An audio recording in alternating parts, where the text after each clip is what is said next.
எங்களுடைய நிர்வாகத்துக்கு கீழே உள்ள ஆக்களை நாங்கள் கவனிக்கணும். அவங்களுக்கான தேவைகளை நாங்கள் உணரணும். அதை நிவர்த்தி செய்கிறதுக்கான வழிகளை செய்யணும். அப்போ ஒவ்வொரு நிர்வாகமும் அதுக்குரிய வழிவகைகளை செய்கிறதுக்கு பொருத்தமான ஆக்கள் முன் வரணும். பொறுப்பான ஆக்கள் வரவும் வேணும், பொருத்தமான ஆக்கள் வரவும் வேணும். ஊரில் உள்ள எல்லா வகையான ஆக்களையும் அணுகி செல்லக்கூடியவர்கள் வரணும்.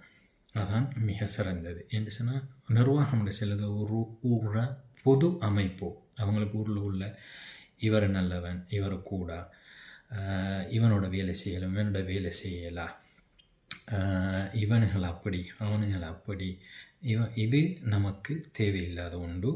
நம்ம பொறுப்புக்கு கீழே இருக்கிற ஆக்கள் இந்த மனோநிலையில் நம்ம பொதுவாக சிந்திக்கிற ஒருத்தராகத்தான் ஒரு பொது அமைப்பில் இருக்கும்போது நாங்கள் சிந்திக்கிறவங்களாக இருக்கணும். ஒரு பொது அமைப்பில் நாங்கள் இருந்தோம்னா நிச்சயமாக எங்களுக்கு கீழே இருக்கிற எல்லாரையும் பாகுபாடு இல்லாமல், ஓர வஞ்சனை இல்லாமல் எல்லாரையும் அணுகக்கூடியவங்களாக இருந்தால் அல்லாஹுடைய பரக்கத்து நிச்சயமாக இருக்கும்.